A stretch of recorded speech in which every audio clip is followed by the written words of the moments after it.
Hello friends, मैं हूं यशबी सिंह और स्वागत करता हूं आपका अपने प्यारे से चैनल शिवा साइंस क्लासेज में। दोस्तों, आज आप लोगों के लिए लेकर आया हूं पार्ट नंबर 13 और 13 के अंतर्गत इस पार्ट नंबर 13 के अंतर्गत हम पढ़ने वाले हैं कि लेंस के कुछ बेसिक बातें होती हैं, लेंस से संबंधित कुछ बेसिक फार्मूले होते हैं और किन बातों का हमें लेंस से संबंधित न्यूमेरिकल्स को हल करने में कौन कौन सी बातें ध्यान रखनी है, वो सारी बातें हम यहाँ पर लिख चुके हैं और आपको एक एक बात पूरा क्लियर करा के जाएंगे। तो आपको अच्छे से समझना है एक एक पॉइंट को, क्योंकि यदि आपके समझ में ये पूरा जो आपका पॉइंट है, जो टॉपिक्स हैं, ये अगर समझ में नहीं आते हैं तो फिर आप लेंस से संबंधित, क्योंकि अभी तक आपका क्या चल रहा था, दर्पण से संबंधित न्यूमेरिकल्स चल रहे थे और हमने बताया था कि जो भी आपको प्रॉब्लम होती है, यदि कोई आपका दर्पण से संबंधित न्यूमेरिकल आपका फंस रहा है, नहीं लग रहा है, तो आप हमें कमेंट बॉक्स में जरूर बताएं, जिससे कि हम आपको और बेहतर तरीके से उस क्वेश्चन को बता सकें। तो वैसे तो कोई कमेंट आया नहीं है, तो इसलिए अब आपका पार्ट नंबर 13 है। आज हम शुरू करने वाले हैं कि लेंस से संबंधित अवतल लेंस और उत्तल लेंस से द्वारा किस किस प्रकार के न्यूमेरिकल्स बनते हैं और उनमें कौन कौन से फार्मूले यूज होते हैं, इन सारी बातों पर डिस्कस करने वाले हैं। तो चलिए देर न करते हुए स्टार्ट करते हैं आज का अपना ये वीडियो। तो यहाँ पर लिखा हुआ है लेंस अवतल एवं उत्तल, मतलब कि दोनों लेंस, चाहे वो अवतल हो चाहे उत्तल हो, उनमें किन किन बातों का ध्यान रखना है वो आप बड़ी बेसिक से एकदम समझते चले चलिए। तो आपको सब पता है, हमने वैसे लिख दिया है, आपको पता हो गया क्योंकि आप दर्पण पढ़ रहे हो। तो एफ आपको पता है कि फोकस दूरी को एफ बोलते हैं, वस्तु की दूरी को यू बोलते हैं। जैसे यहाँ पर वस्तु की दूरी को, चलो शुरू से समझते हैं। तो यहाँ पर हमने पद लिख दिया है और यहाँ पर आपका अवतल लेंस है और ये उत्तल लेंस है। तो हमेशा आप जब लेंस का भी फार्मूला यूज करेंगे, जब न्यूमेरिकल्स लगाएंगे, तो किन किन बातों को ध्यान रखना वही सीखना है। देखो यहाँ पर लिखा है फोकस दूरी, तो फोकस दूरी में अवतल लेंस में, ठीक, फोकस दूरी अवतल लेंस में आपका ये लेंस है और ये उत्तल लेंस है। ये आपको समझ लेना, क्योंकि लेंस ही टॉपिक है आपका। तो लेंस फोकस दूरी आपकी अवतल लेंस में माइनस या ऋणात्मक होती है और उत्तल लेंस में धनात्मक होती है, ये याद रखना। वहां पर हम माइनस ले रहे थे कंडीशन में, और यहाँ पर अवतल लेंस जब आएगा तो माइनस में होगा, उत्तल लेंस आएगा तो प्लस में होगा फोकस दूरी। अभी हम याद कराएंगे, पहले आप समझते चले जाओ। वस्तु की ऊंचाई ओ, उसको हम दोनों, चाहे वो अवतल लेंस हो चाहे उत्तल लेंस हो, दोनों को धनात्मक लेते हैं या प्लस में लेते हैं। वस्तु की दूरी यू बोलते हैं, सबको पता है क्योंकि पढ़ते चले। वस्तु की दूरी अवतल लेंस में ऋणात्मक ली जाती है और उत्तल लेंस में भी ऋणात्मक। हमने क्या बताया था, हमने बताया था, ये तो एकदम आपको याद हो गया होगा, क्योंकि हम हर वीडियो में रिपीट करते हैं कि भैया वस्तु की दूरी चाहे वो अवतल हो चाहे वो दर्पण हो चाहे लेंस हो, दोनों में ही माइनस में ही ली जाएंगी। ये क्लियर है? इसीलिए यहाँ पर देखो माइनस में, मतलब कि चाहे लेंस चाहे दर्पण। तो यहाँ लेंस है, अभी तक दर्पण चल रहा था, हम रिपीट उसमें भी करते थे, इसीलिए वस्तु की दूरी हमेशा ऋणात्मक होगी। ये एकदम आंख बंद करके आपको लगा देना है। वास्तविक प्रतिबिंब की दूरी, वास्तविक प्रतिबिंब एक ही कंडीशन पर बनता है और वो उत्तल लेंस में बनेगा। इसमें अवतल लेंस में वास्तविक प्रतिबिंब नहीं बनता, इसलिए इस पे ये नियम लागू नहीं होगा। इसीलिए अवतल लेंस जब आएगा तभी वास्तविक प्रतिबिंब बनेगा, और वो कैसा बनेगा, धनात्मक बनेगा। प्रतिबिंब की दूरी को, मतलब कि v को हम किस में लेंगे, माना आएगा वो प्लस में। आभासी प्रतिबिंब की दूरी को हम दोनों में, चाहे वो आपका अवतल लेंस हो चाहे उत्तल लेंस हो, दोनों में आभासी प्रतिबिंब की दूरी को हम ऋणात्मक लेते हैं या माइनस में लेते हैं। क्लियर है? वास्तविक प्रतिबिंब की लंबाई को एल से प्रेजेंटेट करते हैं, एल आपका है ये। तो यहाँ पर वास्तविक प्रतिबिंब की लंबाई को हम किस में लेते हैं, उत्तल लेंस में, तो माइनस में लेंगे, इसमें आपका लागू नहीं होगा। मतलब कि वास्तविक प्रतिबिंब की लंबाई आपका क्वेश्चन में नहीं होगा और वो लागू भी नहीं होगा। आपका आएगा तो उत्तल लेंस जरूर लिखा होगा, ये आप ध्यान रखना। आभासी प्रतिबिंब की लंबाई एल बता दिया हमने। आभासी प्रतिबिंब में दोनों में आपका धनात्मक लिया जाएगा। अब थोड़ी देर के लिए आप एक काम करो, ये जो बातें इनको थोड़ा भूल जाओ। आप सिर्फ फोकस दूरी, वस्तु की दूरी और क्या बचा, प्रतिबिंब की दूरी को आप एक बार ध्यान से देखो। यहाँ पर इसकी लंबाई, प्रतिबिंब की दूरी, तो आभासी प्रतिबिंब की दूरी, आभासी प्रतिबिंब की दूरी, फोकस दूरी और वस्तु की ऊंचाई जो है वो आप ऊंचाई और लंबाई को छोड़ करके आप फोकस दूरी, देखो फोकस दूरी अवतल लेंस में आपका माइनस है और उत्तल लेंस में प्लस है। वस्तु की दूरी तो याद ही नहीं करनी है आपको, दोनों में माइनस होगा, क्लियर है। उसके बाद आ जाओ वस्तु आभासी प्रतिबिंब की दूरी मतलब v, ये आपका क्या होगा, दोनों में माइनस होगा। ये देखो अगर आभासी क्वेश्चन कहता है और प्रतिबिंब की दूरी पूछता तो वस्तु की दूरी प्रतिबिंब की दूरी दोनों माइनस है। देखो यहां पर आभासी प्रतिबिंब की दूरी वास्तविक प्रतिबिंब की दूरी, ये आपका दोनों क्या होगा, माइनस होगा, दोनों माइनस। वस्तु की दूरी वो भी दोनों माइनस, अब तो इसमें रटने की जरूरत नहीं, वस्तु की दूरी माइनस और उसके बाद वह आभासी प्रतिबिंब की दूरी दोनों माइनस, चाहे वो अवतल लेंस हो चाहे उत्तल लेंस हो, दोनों में क्या होगा, माइनस होगा, क्लियर है। दोनों माइनस हो गए आभासी प्रतिबिंब की दूरी।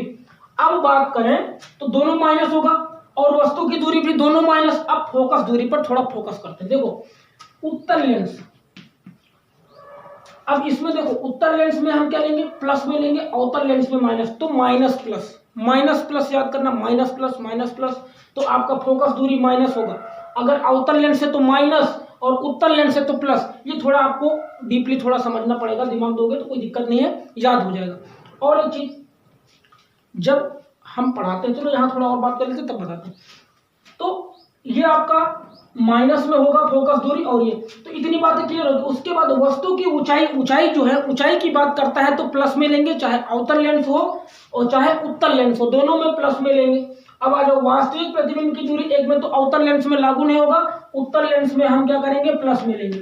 प्लस में दो बातें हैं, फोकस दूरी और वास्तविक प्रतिबिंब की दूरी को प्लस में लेते हैं। फोकस दूरी और वास्तविक प्रतिबिंब की दूरी को एक बार इस चार्ट को देखना है, आंखें बंद करना है, क्या भैया फोकस दूरी क्या है, तो फोकस दूरी पहले माइनस फिर प्लस। पहले माइनस मतलब कि अवतल लेंस में माइनस और उत्तल लेंस में प्लस होगा। वस्तु की दूरी दोनों माइनस, और उसके बाद क्या, आभासी प्रतिबिंब की दूरी दोनों माइनस। देखो एक बार आप ध्यान से देखोगे, दिमाग लगाओगे, चार्ट में क्या था, पूरा आपका मानचित्र बन जाएगा और आपको आसानी से याद हो जाएगा। रटना नहीं है, आपको समझना है। रट के आप परीक्षाएं पास कर सकते हो, लेकिन जीवन भर अगर कोई पेपर दे के, आप बच्चे ने क्या करते, पेपर देने जाते हैं और उससे लौट के आए ना, अगर कोई रास्ते पूछ, अच्छा इस वाले में क्या किया था, तो बोलेंगे अरे यार किए हैं, फर्जी मत पूछो, ऐसे बोलते हैं। तो ये आप कथा मत सुनिए, वही भागवत वाली कथा। देखो आपको हम एक स्टोरी सुनाते हैं, वही है कि हम अपना आप बताते चले जा रहे हैं, ये बता रहे हैं, वो बता रहे हैं, आपको कुछ समझ में नहीं आ रहा है। तो भैया अगर समझ में नहीं आ रहा है तो आप पार्ट नंबर 12 देखो, क्योंकि जब तक पीछे का वीडियो आप नहीं देखोगे समझ में नहीं आएगा। स्टोरी आपको सुन लो।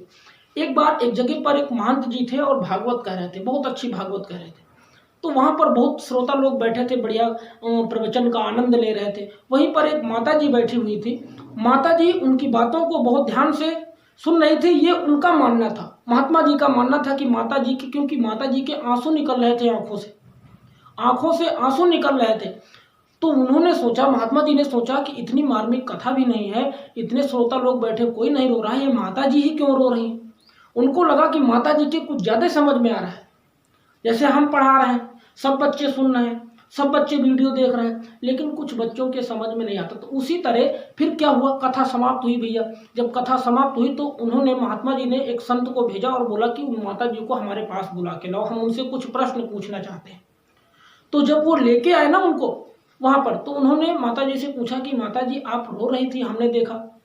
तो कहीं बेटा रो नहीं रहे थे, हमारे घर में एक खसी थी जो बकरी होती है, कहीं कि वो एक दिन पहले आज हम कथा सुनने आए, कल यही कंडीशन जो आप ऐसे सिर हिला रहे हो, तेज तेज से बोल रहे हो, उसी तरह रात में हमारी जो बकरी थी वो चिल्ला रही थी, खूब तेज से कराह रही थी और सुबह ही मर गई। इसीलिए हम रो रहे थे कि जो हाल हमारी बकरी का हुआ वही कहीं आपका ना हो जाए। तो इस तरह समझ रहे हो ना, कि वही हाल हमारा भी ना हो जाए, आपका ना हो जाए। इसलिए क्योंकि देखो अब हम पढ़ा रहे हैं, आप सुन रहे हो, अब हम तो एकदम डीपली चले जा रहे हैं जहां आपको समझ में आ रही फोकस दूरी है क्या है। अब कुछ लोग ऐसे होते हैं, देख रहे हैं, अब कुछ समझ में नहीं आ रहा है, तो वो बकरी मत बनिए, वो दादी जी आप मत बनिए। तो हमारे कहने का मतलब यही है, आप ध्यान से समझिए। श्रोता बहुत बैठे थे, लेकिन दादी जी को कुछ ज्यादा समझ में आ रहा था, ऐसा उनका मानना था महात्मा जी का। तो हमारा भी मानना है कि सारे बच्चे समझ में आ रहा होगा। आप एक बार वीडियो पुश करके भी, रोक करके भी आप वीडियो को अच्छे से देख सकते हैं, स्क्रीनशॉट ले सकते हैं। अभी हम हट जाएंगे, आप इसका स्क्रीनशॉट ले लीजिएगा। तो जब आप इसको ध्यान से एक बार मार्मिक ढंग से पढ़ोगे ना, ध्यान से एकदम ध्यान केंद्रित करके पढ़ोगे, तो ऐसा कुछ असंभव नहीं है कि आपके समझ में ना आए, समझ रहे हो ना। तो चलिए इतनी बात आपको क्लियर हो गई।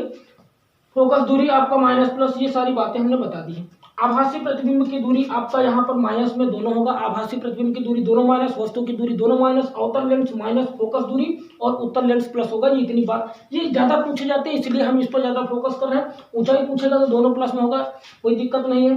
वास्तविक प्रतिबिंब की लंबाई पूछेगा तो इसमें एक में लागू नहीं होगा, उत्तर लेंस में आपका माइनस में हो जाएगा। आभासी प्रतिबिंब की लंबाई पूछेगा तो दोनों प्लस में होगा, ऊंचाई पूछे तो प्लस, लंबाई पूछे तो, और दोनों आभासी क्या होगा, आभासी प्रतिबिंब की लंबाई आपका दोनों प्लस में होगा। चलिए इतनी बात आपको क्लियर हो गई। अब हम इधर आउटर लेंस की बात करते हैं। तो आउटर लेंस में एक बात आपको याद रखना है और उत्तर लेंस में कहा प्रतिबिंब आभासी एवं सीधा बनता है। हमेशा याद रखना आउटर लेंस में प्रतिबिंब आभासी बनेगा और सीधा बनेगा।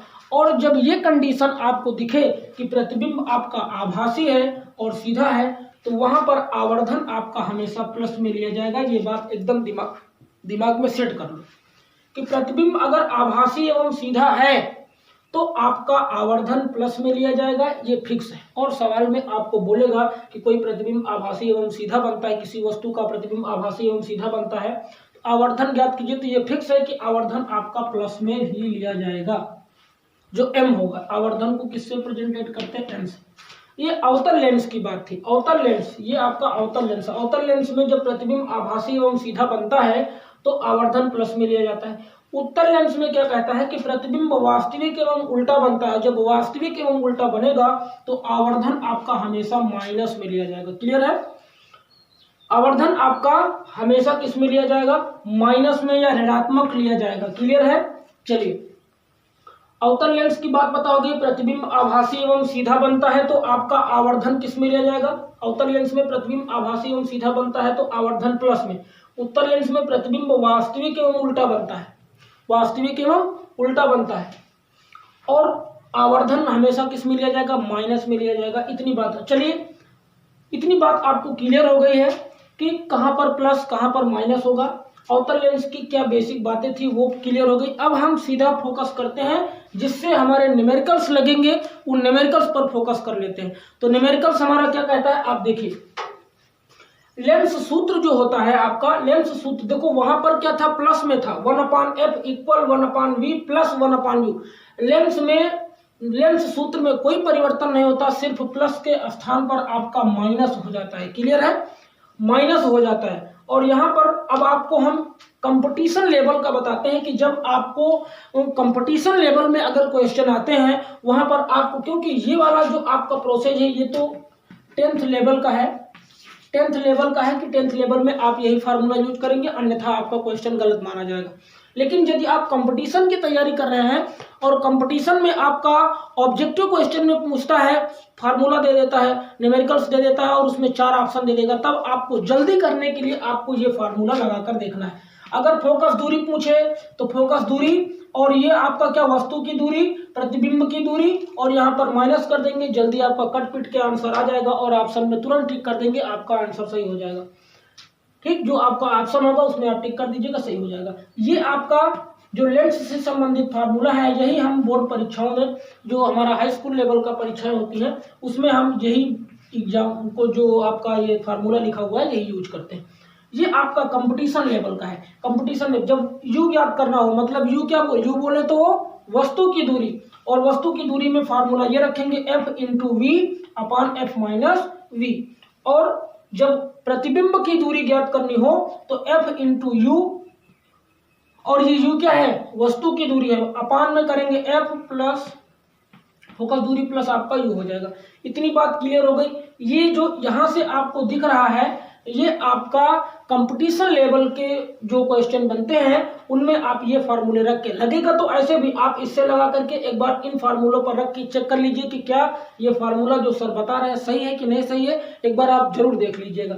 चलिए अब हम आवर्धन की बात करते हैं। आपको याद होगा अभी दर्पण में जब हम न्यूमेरिकल्स लगाते थे तो वहां पर हम m बराबर माइनस वी अपान यू लिखते थे, लेकिन यहाँ पर लेंस में हम माइनस नहीं लगाएंगे, सिर्फ आपका v अपान यू होगा, m बराबर v अपान यू होगा। और जब कभी भी आपका वस्तु की दूरी आवर्धन डायरेक्ट पूछ ले या आवर्धन दे दे और आवर्धन ना पता हो, ऊंचाई और लंबाई दिया हो, तब आपको ये वाला फार्मूला रख देना है। ये आपका लंबाई का है और ये आपका किसका है, ऊंचाई का है। क्लियर हो गया? आप इसका भी स्क्रीनशॉट ले लेना तो आपको क्लियर हो जाएगा। आप एक बार देख लीजिएगा, वीडियो को रोक के देख लीजिएगा, आपका पूरा कॉन्सेप्ट जो है क्लियर हो जाएगा। फार्मूला आपका मेन यही है हाई स्कूल लेवल का। उसके बाद ये कंपटीशन लेवल के हैं, ये भी आपका हाई स्कूल लेवल का है, ये भी आपका हाई स्कूल लेवल का है। m बराबर v/u, यही फार्मूला आवर्धन निकालने के लिए करते हैं। चलिए अब हम बात करते हैं कि यदि आपको लेंस की क्षमता ज्ञात करनी हो और मान दिया हो तो आपको, ये m का मतलब मीटर होता है। क्या होता है? मीटर। इसका आवर्धन मत समझ लेना। तो लेंस की क्षमता अगर ज्ञात करनी हो तो P बराबर हम फार्मूला रखते हैं 1/f। तो जब आपको लेंस की क्षमता मीटर में पूछता है, तब आपको P बराबर 1/f फार्मूला यूज करना है। P बराबर 1/f डायोप्टर, इसको क्या बोलते हैं? डायोप्टर। क्लियर है? P बराबर 1/f डायोप्टर। हम जब मीटर में आपका लेंस की क्षमता दिया हो तब आपको ये फार्मूला लगाना है। उसके अलावा यदि आपका सेंटीमीटर में पूछता है, लेंस की क्षमता सेंटीमीटर में पूछेगा तो आपको P बराबर सिर्फ यहाँ पर 100/1 की जगह पर 100 लिख देंगे, आपका सेंटीमीटर में बदल जाएगा और आपका जो मान है वो लेंस की जो क्षमता निकल के आएगी वो सेंटीमीटर में मान आपका आ जाएगा। कोई अलग से गुणा भाग करने की जरूरत नहीं है, इसीलिए हमने फार्मूला ये सेट कर दिया कि आपका आसानी से लग जाए। फोकस दूरी आपका दिया होगा, जब भी लेंस की क्षमता पूछेगा तो फोकस दूरी दिया होगा। अगर फोकस दूरी नहीं दे रखा है तो क्षमता दिया होगा। ये P क्या है? लेंस की क्षमता है, कैपेसिटी। लेंस की क्षमता है। कभी भी आपको दो में से एक मान तो 100% श्योर है कि आपको दिया जाएगा। यदि आपको फोकस दूरी दी जाए तो ये P वाला आपको फार्मूला लगाना है, P = 100/f। जब पूछे आपका सेंटीमीटर में और जब मीटर में पूछे तो P बराबर 1/f लिखना, ये आप अपना याद रखना। अगला पॉइंट आपका है F। अगर हमने क्या बताया, अगर फोकस दूरी ज्ञात करनी हो, क्षमता दिया हो, तो आपका लिखेंगे 1/p। सिर्फ ये P जो है यहाँ चला आएगा, F वहां चला जाएगा। तो P = 1/p। ये मीटर में आपका निकलेगा, किसमें निकलेगा? मीटर में निकल के आएगा। क्लियर है? F बराबर 1/p लिखेंगे, आपका मीटर में निकल के आ जाएगा। उसके बाद यदि सेंटीमीटर में पूछता है तो आपको F = 100/p लिखना है। तो आई होप आपको अच्छे से ये सारी बातें क्लियर हो गई होंगी। तो आज के वीडियो में हमारा पर्पज यही था कि आपको ये जो बेसिक बातें थी लेंस से संबंधित, उन फार्मूलों को लगाने से संबंधित जो फार्मूला आपके हैं उनको अगर आप अच्छे से पढ़ लोगे तो कल के वीडियो में हम सीखेंगे कि किस तरह से लेंस से संबंधित हम फार्मूला यूज करते हैं, मतलब न्यूमेरिकल्स लगाते हैं। ये सारी बातें तो आई होप आपको बहुत अच्छे से क्लियर हो गया। क्योंकि देखो भाई, विद्यालय कहा गया है कि school is the temple of knowledge, विद्यालय ज्ञान का मंदिर होता है। तो आप जब विद्यालय आओ तो मन लगा के पढ़ो, ज्ञान लेके जाओ, ज्ञान अर्जन करो। तो ये हमारा पर्पज यही था आज का वीडियो बनाने का कि आपको लेंस से संबंधित सारी बातें बता दें। तो आप इसका एक स्क्रीनशॉट ले लीजिए। अगर आपको वीडियो पसंद आता है तो प्लीज लाइक, शेयर, कमेंट करना ना भूलें, जिससे कि हम और अच्छा कोशिश कर सके आपको आगे पढ़ाने के लिए। और तो हमारी कोशिश यही रहती है कि हम आपको अपना 100% दें कि आपको अच्छे से कॉन्सेप्ट क्लियर हो, समझ में आए। और आप वीडियो को अंत तक जरूर देखा करें, क्योंकि भागकर आप वीडियो को अच्छे से नहीं समझ सकते और आपको लगेगा कि वीडियो बेकार है।